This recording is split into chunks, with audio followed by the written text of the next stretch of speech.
আসসালামু আলাইকুম ওরহমতুল্লাহি ওবরকাত। আশা করি সকলেই ভালো আছেন। আমি আল্লাহর রহমতে অনেক ভালো আছি। আজ আমি আপনাদের নিয়ে যাচ্ছি সীতাকুণ্ডের এক অপূর্ব দর্শনীয় স্থান গুলিয়াখালী সি বিচে। প্রথমে আমরা চলে আসি সীতাকুণ্ড বাজারে। আমার বাজার থেকে একটি সিএনজি ভাড়া করলাম। সিএনজিতে বসে গ্রামের সুপথ পেরিয়ে চলতে লাগলাম। রাস্তার দুই পাশে ছিল সবুজে সমারোহ ধানক্ষেত, গাছপালা আর ছোট ছোট গ্রাম। বাতাসে ছিল এক ধরনের সতেজতা, যা শহরে খুব একটা পাওয়া যায় না। সিএনজি থেকে নামার পর বুঝলাম আসল যাত্রা এখান থেকে শুরু। সামনে ছিল কাদা আর কাদামাটির পথ। প্রথমে একটু অস্বস্তি লাগছিল, কারণ প্রতিটা পদক্ষেপে পা কাদায় ডুবে যাচ্ছিল, জুতো ময়লা হয়ে যাচ্ছিল, আর মাঝে মাঝে পা পিছলে ফাটার উপক্রম হচ্ছিল। কিন্তু মজার ব্যাপার হলো, এই কষ্টটাই আমাদের ভ্রমণকে আরও উপভোগ্য করে তুলছিল।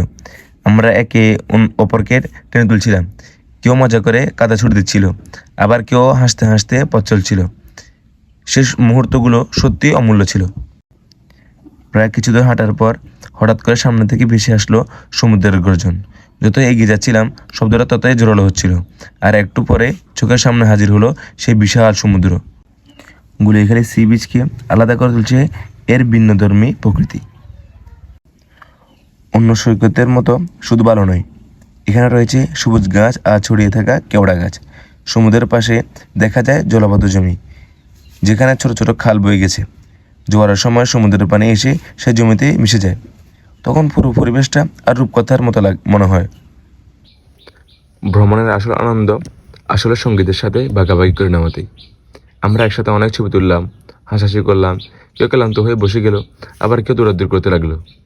এসব ছোট ছোট মুহূর্তগুলোই ভ্রমণকে সবচেয়ে বেশি সুন্দর করে তোলে। বিকেলের দিকে যখন সূর্য পশ্চিম আকাশে হেলে পড়লো, তখন সমুদ্রের দৃশ্যটা আরো মায়াবী হয়ে উঠলো। লালচে আলো পানির উপর প্রতিফলিত হচ্ছিল, আর ঢেউয়ের সাথে মিশে যাচ্ছিল আকাশের রং। সেই দৃশ্য দেখে মনে হচ্ছিল এ এক স্বর্গীয় মুহূর্ত। অবশেষে ফিরে আসার সময় হলো। মন খারাপ হলেও মনে হচ্ছিল আমরা সত্যি একটা স্মরণীয় দিন কাটালাম। গুলিয়াখালী সি বিচ শুধু একটি সমুদ্র সৈকত নয়, বরং প্রকৃতির মাঝে ডুবে গিয়ে নিজেকে নতুন করে খুঁজে পাওয়ার জায়গা। যাদের ভ্রমণ ভালো লাগে তাদের জন্য গুলিয়াখালী হতে পারে এক দর্শনীয় স্থান। যদি কখনো সীতাকুণ্ডে আসেন, তবে এই জায়গাটা একবার অবশ্যই ঘুরে আসবেন। এই ছিল আমার গুলিয়াখালী ভ্রমণের গল্প। ভিডিও শেষ পর্যন্ত দেখার জন্য ধন্যবাদ। দেখা হবে পরের ভিডিওতে, কথা হবে অন্য কোনো গল্পে। ততক্ষণ পর্যন্ত ভালো থাকবেন, সুস্থ থাকবেন, আমার জন্য দোয়া করবেন। আসসালামু আলাইকুম ওয়া রাহমাতুল্লাহি ওয়া বারাকাতুহু।